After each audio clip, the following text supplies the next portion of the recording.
வணக்கம் நான் உங்கள் Shabdina welcome back to Shabdina's kitchen. இன்றைக்கி நம்ம எங்கே இருக்கோம்னா சென்னையில் இருக்கோம். அதுவும் பர்டிகுலராக சென்னையில் எங்கே கேட்டிங்கன்னா மடிப்பாக்கம் இருக்கோம். இன்றைக்கி நம்ம பார்க்க போகிற ரெசிபி என்ன கேட்டிங்கன்னா நம்ம வீட்டில் இருக்க பொருளை வச்சு ரொம்ப ஈஸியான ஒரு ஸ்நாக்ஸ் பண்ணலாம்னு வந்திருக்கோம். அதுவும் பர்டிகுலர் ஒரு இனிப்பு பலகாரம். நம்ம வீட்டில் 365 நாளில் இருக்க ஒரு பொருள் என்ன, ரவை. இந்த ரவையை வச்சு ஒரு சூப்பரான ரவா லட்டு எப்படி பண்ணுறதுன்னு சொல்லி கேட்டு தெரிஞ்சுக்க போகிறோம். இவங்க பண்ணுற மெத்தடே வேறு. அந்த ரவையை வறுத்து மாமிஷனை கொடுத்து பவுடர் பண்ணுறாங்க. பவுடர் பண்ணி முடிச்ச பிறகு சக்கரை பவுடர் போட்டு மிக்ஸ் பண்ணி ஈஸியான ஸ்டைலில் வித்தின் 8 to 10 minutes இந்த ரெசிபி ஈஸியாக பண்ண முடியும். ஸோ இந்த மாதிரி யூனிக்கான ரெசிபியை அவங்ககிட்ட போய் கேட்டு தெரிஞ்சுக்க போகிறோம். அது மட்டும் இல்லை, இது லாங் லைஃப், அதாவது ஒரு 10 to 15 days வச்சு சாப்பிட்லாம். இன்கேஸ் நீங்கள் வெளியே போகிறீங்க, வெளியூர் போகிறீங்கன்னா ஒரு டப்பாவில் போட்டு எடுத்து போனோன்னா உடையாமல் எடுத்து போகிறதுக்கு என்னெல்லாம் பண்ணணும்னு சொல்லிட்டு இந்த மாதிரி யூனிக்கான விஷயம் நிறைய கேட்டு தெரிஞ்சுக்க போகிறோம். அதுக்கு முன்னாடி நம்ம யாரை மீட் பண்ண போகிறோம்னா சிவராம் சார் தான் மீட் பண்ண போகிறோம். நம்ம லாஸ்ட் டைம் ஏகப்பட்ட ரெசிபி சொல்லி கொடுத்தாங்க. ஸோ இவங்களை மீட் பண்ணிவிட்டு அதுக்கப்புறம் இந்த ரெசிபி எப்படி பண்ணுறது சொல்லி பார்க்க போகலாம். வாங்க. வணக்கம் சார். வணக்கம். வணக்கம். வணக்கம். எப்படி இருக்கீங்க? நல்லா இருக்கேன் சார். ரொம்ப சந்தோஷம் ரெண்டு பேரும் மீட் பண்ணுறது. இந்த ரவை லட்டை பற்றி சொல்லுங்கள். இதில் நாங்கள் பண்ண போகிறது ரவையை வறுத்து மிஷினில் கொடுத்து அரைச்சிட்டு பண்ண போகிற ரவை. ஓகே. Easy recipe. அந்த முழு ரவாலை பண்ணும்போது நீங்கள் பால் சேர்ப்பீங்க, அது பைண்டிங் பண்ணது. அதனால ரொம்ப நாள் நிற்காது, ஈஸியாக அது கெட்டு போகிறதுக்கு வாய்ப்பு இருக்குது. இப்போ நம்ம பண்ண போகிற லட்டு மினிமம் 15 to 30 days இருக்கும். ஓகே. ஃப்ரிட்ஜில் வைக்காமையே. 15 30 நாள் வச்சு ஃப்ரிட்ஜில் வைக்காமையே. ஓகே. இப்போது இவங்க கூட சேர்ந்து நீங்கள் என்ன மாதிரி எத்தனை வகையான கார வகைகள் பண்ணுறீங்க, எத்தனை வகையான ஸ்வீட்ஸ் பண்ணுறீங்க? சார் நம்ம பார்த்தீங்கன்னாக்கா almost 70 to 75 items of sweets and savouries ரெண்டும் பண்ணிகிட்ருக்கோம். இதை தவிர யூனிக்கான ஐட்டம்ஸ் இருக்குன்னாக்கா அதுவும் பண்ணிகிட்ருக்கோம். அது மாதிரி நிறைய ஐட்டம்ஸ் பண்ணிட்டு. ஸோ உங்ககிட்ட கிடைக்காத பொருள் எல்லாமே கிடைக்கும். கண்டிப்பாக சார். சரி, ஓகே. சரி, ஓகே. அப்போ போகலாமா கிச்சனுக்கு? இந்த ரவா லட்டு நம்ம பண்ணுறதுக்கு என்னென்ன பொருள் தேவை, எந்த அளவுக்கு தேவை, நம்ம இந்த குவான்டிட்டியில் பண்ணும்போது எத்தனை லட்டு வரும் அப்படின்னு சொல்லி தெளிவாக சொல்கிறீங்களா? கண்டிப்பாக. ஓகே. ரவா லட்டு செய்வதற்கு ரவா 1 கிலோ, சர்க்கரை 1 கிலோ, நெய் 400 கிராம், ஏலக்காய் 10 கிராம், முந்திரி பருப்பு 100 கிராம். இப்போ நீங்கள் சிறிய அளவில் வீட்டில் பண்ணுறாங்க 1 கிளாஸ் ரவை எடுத்துனீங்கன்னா 1 கிளாஸ் சர்க்கரை எடுத்துங்க ஈக்குவல் குவான்டிட்டியில். நெய் அரை கிளாஸும் சிறிது கம்மியாகவும், ஏலக்காய் உங்கள் வாசனைக்கு ஏற்ப உங்கள் டேஸ்ட்டுக்கு ஏற்ப போட்டுங்க. முந்திரி பருப்பும் ஏலக்காயும் உங்களுக்கு விருப்பம் போல் தேவையான அளவுக்கு நீங்கள் போட்டுங்க. 1 கிலோ ரவை 1 கிலோ சர்க்கரை வச்சு நம்ம பண்ணும்போது எத்தனை ரவா லட்டு வரும்? 1 கிலோ ரவை 1 கிலோ சர்க்கரை பண்ணிங்கன்னா மொத்தம் 2.5 கிலோ ரவா லட்டு வரும். நார்மல் சைஸ் ஒரு எலுமிச்சங்க சைஸில் நீங்கள் பண்ணிங்கன்னா ஒரு 60 to 70 ரவா லட்டு வரும். 60 to 70.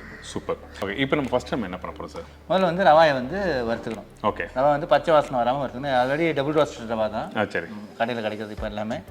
நம்ம இன்னொரு வாட்டி வறுத்துனீங்கன்னா இந்த பச்சை வாசனை வராமல் இருக்கும். ஓகே. இப்போ நம்ம அந்த ரவை யூஸ் பண்ணுறோம் பார்த்தீங்களா? இப்போ இந்த ரவையிலேயே பெரிய ரவை, சின்ன ரவை அப்படிலாம் யூஸ் பண்ணுறாங்க சமையலுக்கு. இந்த மாதிரி ரவை லட்டு பண்ணுறதுக்கு பர்டிகுலராக என்ன மாதிரி ரவை இருந்தால் நல்லாயிருக்கும்? மிஷினில் அரைச்சி பண்ணுற மாதிரி இருந்ததுன்னா எந்த ரவானா நீங்கள் யூஸ் பண்ணிக்கலாம், அது ப்ராப்ளம் இல்லை. வீட்டில் மிஷினை அரைக்காமல் சில பேர் இந்த ரவா லட்டு பண்ணுவாங்க, இந்த பால் ஊற்றி பண்ணுற இது. அதுக்கு நீங்கள் சின்ன ரவை யூஸ் பண்ணுறது தான் பெட்டராக இருக்கும். பெரிய ரவை யூஸ் பண்ணும்போது உங்களுக்கு பைண்டிங் சீக்கிரம் ஆகாது. ஸோ சக்கரை பாகு அதிகமாக வைக்கிற மாதிரி இருக்கும், ஹார்டாக இருக்கும் கடிக்கிறது. ஓகே. இப்போ இந்த மாவு அரைச்சி பண்ணுற மெத்தட் தான் உங்களுக்கு ஸ்மூத்தாக இருக்கும். ஸ்மூத்தாக இருக்கும். ஸோ நம்ம இன்றைக்கி இந்த மெத்தட்லாம் பண்ணுறோம். ஓகே. இப்போ இந்த ரவையை போட்டிருக்கோம். ஓகே. இப்போ ரவையை நம்ம போட்டிருக்கோம். ஆமாங்க. இப்போ இந்த ரவை வறுக்கிற பக்குவம் என்ன? ரவை கை பொறுக்காத அளவுக்கு ஹீட்டான போகணும். ஓகே. அந்த பச்சை வாசனை போகணும். ஆல்ரெடி டபுள் ரோஸ்ட் ரவா தான் அது, அதனால் இந்த பச்சை வாசனை போகணும். இல்லைன்னா இந்த ரவா லட்டில் இந்த டேஸ்ட் கொஞ்சம் டிஃப்ரெண்ட்டாக தெரியும் உங்களுக்கு. ஸோ அதனால இந்த நார்மலாக இந்த உப்புமாக்கெல்லாம் வறுக்கிற அளவுக்கு கூட வறுக்க வேணாம், அதோட பாதி வறுத்தா கூட போதும். சரி, ஓகே. வறுத்தலாம். கை பொறுக்கிற அளவுக்கு கூட கொஞ்சம் அதிகமாக சூடு இருந்ததுன்னா அது போதும். ரவா வாசனை வரும், அந்த வாசனை பச்சை வாசனை போகிறதுக்காக வறுக்கணும். ரவா பச்சை வாசனை போய் ரவா வாசனை வரும், அப்போ பாட்டுக்கலாம். சரி, நல்ல விஷயம். இந்த அளவு ரொம்ப முக்கியம். இப்போ நெய்யோட அளவு கம்மியாகிடுச்சுன்னா உங்களுக்கு பிடிக்கும் போது உதிர்ந்துடும். ஓகே. சரி, நெய்யோட அளவு அதிகமாக நம்ம போட்டிருப்போம் அப்படின்னா அது சொதன்னு இருக்கும், ரொம்ப லூஸாக நீங்கள் உருண்டியாகவே இருக்காது, சப்பையாகிடும். ஓகே. ஸோ இந்த அளவு ரொம்ப முக்கியம். இந்த மாதிரி ஒரு ரவை நீங்கள் எந்த கப்பில் எடுத்தாலும் 1 ரவை 1 சர்க்கரை 1/2 நெய், இதுதான் உங்களுக்கு பேஸ் ஆச்சுன்னா. முந்திரி பருப்பு ஏலக்காய் பற்றி ஒன்றும் பிரச்சனை. நிறையா முந்திரி போட்டிங்கன்னா உங்களுக்கு கடுக்கு முழுதுன்னு இருக்கும். ஸோ முந்திரி பருப்பு நாங்கள் நார்மலாக 1 கிலோ ரவைக்கு 100 கிராம் முந்திரி பருப்பு போடுறோம். சரி, ஓகே. அது கணக்கில் வச்சுங்க. இல்லை கையளவுக்கு ஒரு 10 ரவை லட்டு வருதுன்னா ஒரு 10 முந்திரி பருப்பு போடுங்க. சரி, ஓகே. இது நீங்கள் பார்த்துக்கலாம். அதனால் நீங்கள் அளவு ரொம்ப கரெக்டாக வச்சுட்டிங்கன்னா உங்களுக்கு பர்ஃபெக்டாக ஃபஸ்ட்டு டைமே உங்களுக்கு வந்துடும். நல்லா கரெக்டாக தான். ஸோ அளவு ரொம்ப முக்கியம். இப்போ இந்த ரவை வறுத்த பக்குவம் எப்படி போதுமா? இல்லை, இன்னும் கொஞ்சம் லைட்டாக வரணுமா? ஓகே. அந்த கலர் லைட்டாக வர மாதிரி நீங்கள் வறுத்துட்டே இருக்கணும், இல்லைன்னா கொஞ்சம் விட்டிங்கன்னா அடியில் ரவை ப்ரௌன் ஆகிடும். ஆமாம். அந்த ப்ரௌன் ஆனால் கண்டிப்பாக வந்து அந்த கலர் தெரியாது உங்களுக்கு. கலர் தெரியாது மட்டும் இல்லை, இந்த உங்களுக்கு டேஸ்ட் வந்து டிஃப்ரெண்ட். ப்ரௌன் ஆகுதுன்னா அடி பிடிக்குதுன்னு அர்த்தம். ஸோ ரவையை வந்து கைவிடாமல் வறுத்தே இருக்கணும். சரி, ஓகே. ஒரு 2 to 3 minutes வறுத்தீங்கன்னா போதும் அந்த ரெக்கார்டு வந்து. நல்ல விஷயம். இப்போ இந்த ரவை வறுக்கட்டும். வறுத்த பிறகு உங்களுக்கு என்ன மாதிரி பக்குவத்தில் இருக்குது சொல்லி உங்களுக்கு காமிக்கிறேன்.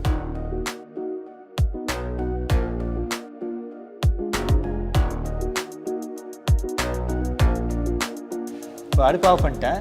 ரவை லைட்டாக பொரிஞ்ச மாதிரி வந்துருக்கு பாருங்க. லைட்டாக பொரிஞ்ச மாதிரி வந்துருக்கு. இந்த நேரத்தில் அடுப்பு ஆஃப் பண்ணிவிட்டு ஆஃப் பண்ண அப்புறமா நீங்கள் கொஞ்சம் கலண்டே இருக்கணும், இல்லைன்னா அடி உட்காரும். ஸோ ஆஃப் பண்ண அப்புறம் அந்த சூடு லைட்டாக தண்ணீரை வரையும் இப்படி கலண்டே இருந்தீங்கன்னா தண்ணிக்கிறோம். நல்லா ஆளை வச்சு நீங்கள் மிஷின்லேயே அரைக்கலாம். கம்மி குவான்டிட்டி இருந்தால் நீங்கள் வீட்லேயே அரைக்கலாம். ஓகே, அவ்வளோதான். ஆனால் அட்வைஸ் வந்து மாவு மிஷினில் அரைக்கிறது வந்து ரொம்ப ஃபைனாக அரைப்பாங்க, நல்ல பவுடர் மாதிரி அரைப்பாங்க. வீட்டாக அரைக்கிறது அந்த அளவுக்கு இருக்காது, நம்ம சலிச்சு அரைச்சிடுவோம். சரி, ஓகே. ஆல்ரெடி நான் மிஷினில் அரைச்சிட்டு வந்த ரவையை வச்சுருக்கேன். ஓகே, இந்த இது ஸோ வந்து மிஷினில் அரைச்சிட்டு வந்து ரவை இப்படி தான் நல்லா ஃபைன் போடுற மைதா மாதிரி இருக்கும். கம்மிங்க பாருங்களேன். இந்த அளவுக்கு நைஸாக வந்து அரிசி மாவு இல்லை மைதா மாவு அரைக்கிற மாதிரி தான் இருக்குது, ரைட்டாக அரைச்ச மாதிரி தான் இருக்குது. ஆனால் இந்த அளவுக்கு நீங்கள் வந்து நைஸாக வீட்டில் அரைக்க முடியுமான்னு தெரியல. இந்த மாதிரி பவுடர்னா மாவு மிஷினில் கொடுத்து அரைக்கிறது நல்லது. அரைச்சி வச்சா மூணாவது அதில் கெட்டு போகாது. ஓகே, இப்போ எக்ஸாம்பிளுக்கு வந்து ஒரு 1/2 கிலோ அரைச்சி வைக்கிறோம். இப்போ எங்கள் வீட்டில் ஒரு 10 லிட்டர் தான் பண்ணுறோம்னு வச்சுங்க. மீதி ரவை மாவை அப்படியே எடுத்து வச்சா வந்து 2 மாதம் 3 மாதம்லாம் ஒன்றும் ஆகாது. ஓகே, இந்த மாவு வந்து நீங்கள் சோமாசி பண்ணும்போது மைதாவோட கலந்து கூட நீங்கள் சோமாசி பண்ணலாம், அதுவும் யூஸ் பண்ணிக்கலாம். ஓகே, சோமாஸ் நார்மலாக வந்து அந்த டைமில் வந்து நிறைய ரவை வச்சு தான் பண்ணாங்க, ரைட்டா? ஓகே, இடிச்சு பண்ணுவாங்க. ரவையை ஊற வச்சு இடிச்சு அது கூட சேர்ந்து பண்ணுவாங்க. ஸோ இது மைதாவோட சேர்ந்து சோமாசியும் பண்ணலாம். சரி, நல்ல விஷயம். இப்போ அடுத்தது நம்ம என்ன பண்ணுறோம் சார்? அடுத்தது வந்து அரிசினா அந்த ரவை மாவையும் ஏற்கனவே வந்து ஏலக்காய் போட்டு அரைச்சி வச்ச சர்க்கரையும் ஒன்றா மிக்ஸ் பண்ண போகிறோம். சர்க்கரையில் ஏன் ஏலக்காய் போட்டு அரைக்கிறோம்னா வந்து ஈவனாக அந்த இது ஸ்ப்ரெட் ஆகும். ஏலக்காய் பவுடர் நீங்கள் போட்டிங்கன்னா ஒரு பக்கம் ஏலக்காய் பவுடர் அதிகமாக இருக்கும், ஒரு பக்கம் ஏலக்காய் பவுடர் கம்மியாக இருக்கும். ஸோ சர்க்கரையிலே போட்டு அரைச்சிட்டிங்கன்னா ஏலக்காய் வந்து ஈவனாக ஸ்ப்ரெட் ஆகிருக்கும். ஓகே, இன்னும் ஃபைனாக அரைக்க முடியும், அது ஒரு விஷயமா இருக்குது. ஓகே, நல்ல விஷயம். ஸோ இப்போ நாங்கள் என்ன பண்ணிக்கோன்னா இந்த சர்க்கரையில் வந்து இந்த ஏலக்காய் போட்டு நல்லா ஃபைன் பவுடர் அரைச்சிருக்கோம். இது வந்து அரைக்கிற பக்கம் எந்த மாதிரி இருக்கணும்? ரொம்ப நைஸ் போடுற எவ்வளோ மேக்ஸிமம் நைஸ் போடுற அரைக்க முடியுமோ அவ்வளோ அரைச்சி. சரி, ஓகே. இப்போ இந்த சர்க்கரை நல்லா அரைச்சி ரெடி பண்ணி வச்சுருக்கோம். அடுத்து நம்ம என்ன பண்ணுறோம் சார்? அந்த அரைச்சி அந்த ரவா மாவை வந்து இதில் மிக்ஸ் பண்ணுறோம். இதில் மிக்ஸ் பண்ணுறோமா? மிக்ஸ் பண்ணிடலாமா? ஓகே. ரவா மாவை ஆட் பண்ணேன் பேசினில். ஓகே, அதாவது rava powder add rava powder இது வந்து சேர்த்து முடிச்சோடனே அடுத்து வந்து சர்க்கரை பவுட்ரை இதில் போட்டுக்குவோம். சரி, ஓகே. எதுக்காக இந்த மாதிரி வந்து இந்த ரவா பவுடரும் இந்த சர்க்கரை பவுடரும் ஒன்றா ஃபர்ஸ்ட் மிக்ஸ்? என்ன காரணம்? எதனா காரணம் இருக்கா? கண்டிப்பாக இருக்குது. நம்ம வந்து நெய் வச்சுட்டு ஒன்று மேலே ஒன்று போடும்போது ஒரு பக்கமாக ரவா போட்டு ஒதுங்கலாம், சர்க்கரை போட்டு ஒரு பக்கமாக ஒதுங்கலாம். சில லட்டு ஸ்வீட்டாக இருக்கும், சில லட்டு ஸ்வீட் இல்லாமல் இருக்கும். கெட்டிப்படாமல் இருக்கும், உருண்டை பிடிக்க வராது. ஸோ இது ரெண்டுத்தையும் ஃபஸ்ட்டு மிக்ஸ் பண்ணிக்கிட்டிங்கன்னா ஒன்றுக்கு ஒன்று வந்து பிளெண்ட் ஆகிடும். ஸோ பிளெண்ட் ஆனதுக்கப்புறம் நீங்கள் வந்து நெய்யில் போட்டிங்கன்னா ஈவனாக பண்ணலாம். ஈவனாக இருக்கும். சரி, ஓகே. இப்போ ரெண்டுத்தையும் நம்ம வந்து மிக்ஸ் பண்ண போகிறோம். ஈவனாக நல்லா மிக்ஸ் பண்ணி நல்லா பரட்டி விட்டு நல்லா மிக்ஸ் பண்ணிங்கன்னா ஈவனாக மிக்ஸ் பண்ணும்போது உங்களுக்கு சர்க்கரையும் ரவையும் நல்லா சேர்ந்து வந்துடும். நல்ல விஷயம். இப்போது மிக்ஸ் பண்ணிட்டோம். அடுத்து நம்ம என்ன பண்ணுறோம் சார்? அடுத்து நம்ம நெய்யை காய்ச்ச போகிறோம். நெய்யை காய்ச்சிட்டு அந்த முந்திரி பருப்பை வந்து வறுத்துட்டு எல்லாத்தையும் ஆட் பண்ணி உருண்டை பிடிக்கும். சரி, ஓகே. நாங்கள் நெய் தாங்க.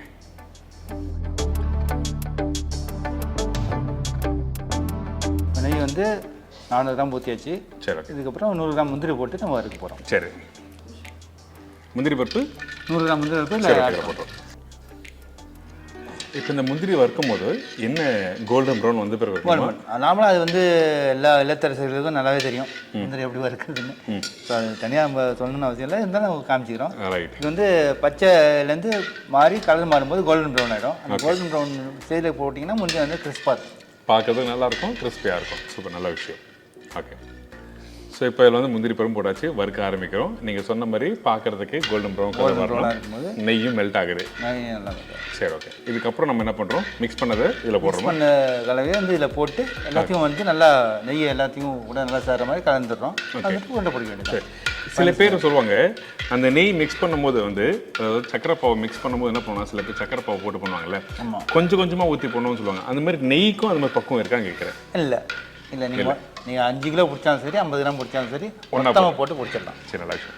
இது எதுக்காக கேட்குறேன்னா, சக்கரை பாவு பண்ணும்போது என்ன பண்ணுவோம்னா மொத்தமாக ஊற்றி பண்ணால் கெட்டியாயிடுன்னு சொல்லிட்டு கொஞ்சம் கொஞ்சமாக ஊற்றி அந்த ரவையோட போட்டு மிக்ஸ் பண்ணி குடிப்பாங்க. ஆமாம், அந்த மாதிரி எதனா விஷயம் இருக்குமான்னு சொல்லிட்டு தான் டவுட்டை கிளியர் பண்ணி. நெய் ஊற்றாத இடத்துல அது இன்னும் கேட்டிங்கன்னா நீங்கள் நெய்யை மெல்ட் பண்ணவே தேவையில்லை. ஆல்ரெடி நீங்கள் வந்து வறுத்து முந்திட்டு உங்கள்கிட்ட இருந்ததுன்னா முந்திரியை போட்டு மெல்ட் பண்ண நெய்யில் கூட நீங்கள் பிடிக்கலாம். பண்ணலாம். அது நம்ம வந்து சக்கரை ரவையோட மிக்ஸ் பண்ணுறது கொஞ்சம் கஷ்டமாக இருக்கும். ஓகே. மெல்ட் பண்ண ரவை வந்து ஈஸியாக அது கூட மிக்ஸ் ஆகிடும். அதனால மெல்ட் பண்ணணும். நல்ல விஷயம்.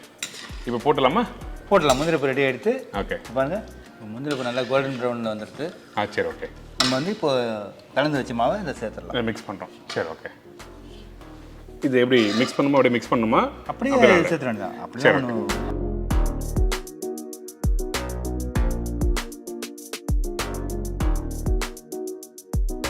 இப்போ வந்து எல்லா மாவையும் கலந்துட்டு நெய் எல்லா இடத்துலையும் ஸ்ப்ரெட் ஆகிற மாதிரி நம்ம கலக்கணும். சரி, ஓகே. அது 1 or 2 minutes இதுக்கு நல்லா கலக்கிட்டிங்கன்னா அதுக்கப்புறம் நேராக ஒன்று பிடிக்க வேண்டியதான். இது எப்படி கையிலேயே மிக்ஸ் பண்ணலாமா? எப்படி? இல்லை, கையில் ஹீட் இருக்கும், கையில் ஒட்டும். ஓகே. ஸோ நீங்கள் கரண்டி வச்சு தான் மிக்ஸ் பண்ணணும். சரி, ஓகே. நாங்கள் மிக்ஸ் பண்ணுவோம்.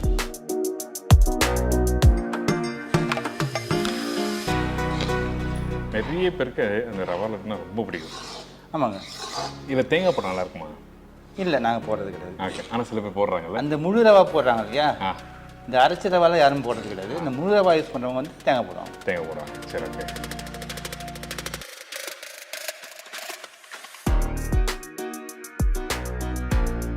இப்போ எல்லா இன்க்ரீடியன்ட்டும் வந்து ஈவனாக மிக்ஸ் ஆகிடுது. ஓகே. ஸோ இனிமேல் வந்து நம்ம பிடிக்கிறதுக்கு ஸ்டார்ட் பண்ணலாம். ஓகே. கரண்டியில் கலக்கினது போகிறோம். இனிமேல் வந்து கையில் கொஞ்சம் இப்படி பசஞ்சு விட்டுக்கலாம். ஓகே. எதுக்காக இது மாதிரி கையில் மிக்ஸ் பண்ணுற என்ன காரணம்? கையில் மிக்ஸ் பண்ணும்போது அங்கங்கே ஏதாவது சில நெய் பரவாமல் இருந்தது, இல்லை சக்கரை ஒரு பக்கமாக இருந்ததுன்னா அது வந்து உள்ள இதாகிடும். கரண்டியில் வந்து அந்தளவுக்கு நம்ம வந்து ரொம்ப டென்ஸாக பண்ண முடியாது. ஓகே. இப்போ கையில் பண்ணும்போது கொஞ்சம் நல்லா டென்ஸாக பண்ணலாம். ஓகே. ஸோ அதெல்லாம் ப்ராப்பராக மிக்ஸ் பண்ணுறதுக்கு கை யூஸ் பண்ணுறோம். ஆமாம். சரி, ஓகே. ஓகே. ஓரளவுக்கு நல்லா அந்த சக்கரை பவுட்ரு, ரவை பவுட்ரு, நெய் எல்லாம் நல்லா மிக்ஸ் ஆகிருக்கு. எல்லாமே இப்படி கையில் நல்லா அப்படி பிடிக்கிறதும் வந்து அந்த எல்லாத்தையும் மிக்ஸ் ஆகிறது தான். ரைட்டா? ஓகே. ரொம்ப ஈஸியாக அது பிடிக்க வராங்க. ஓகே. இப்போ நம்ம என்ன பண்ணுறோம்? பிடிக்க ஆரம்பிச்சிட்டோமா? ஆமாம். ஓகே.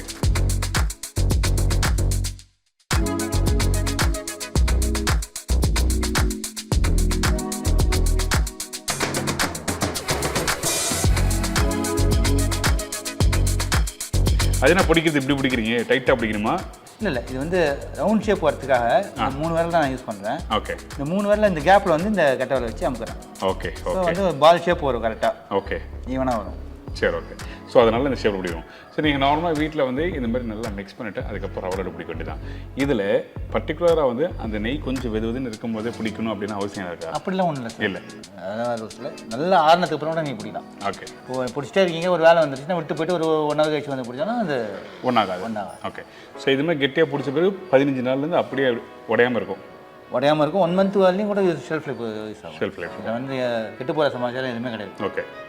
ஸோ 1 month கூட நீங்கள் யூஸ் பண்ணலாம். Super, super.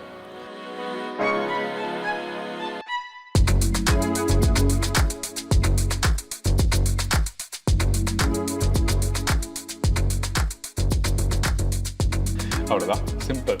மொத்தமாகவே அதிகபட்சம் 5 ஸ்டெப்பு தான் இன்றைக்கி சொல்லியிருக்காரு. ஆமாம். ரவை வந்து வறுத்து பவுட்ரு பண்ணுறோம், சக்கரை பவுட்ரு பண்ணுறோம், ரெண்டுத்தையும் நல்லா மிக்ஸ் பண்ணுறோம். அதுக்கப்புறம் நெய், முந்திரி பருப்பு போட்டு மிக்ஸ் பண்ணிட்டு அதுக்கப்புறம் ரவுண்டாக பிடிச்சா ரெடி.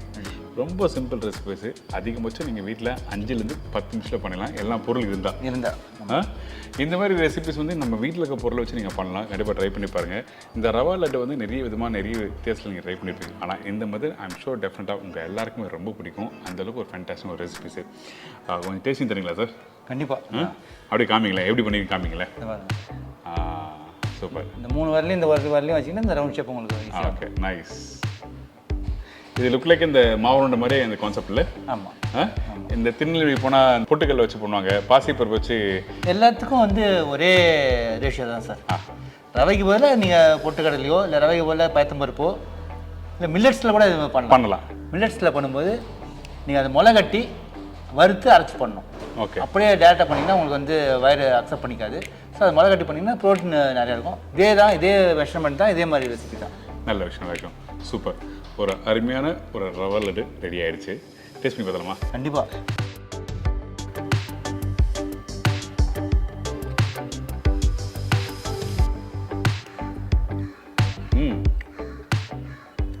சூப்பர். சர்க்கரையோட பக்குவம் கரெக்டாக இருக்குது. ஆமாம் சார். மெதுன்னு இருக்குது. இன்னொன்று வந்து நெய்யோட வாசனை தூக்குது. கரெக்ட். சூப்பர். அதான் ஃபர்ஸ்ட் டைம் சொல்லுவேன், இந்த மெஷர்மெண்ட்டு கண்டிப்பாக முக்கியம்.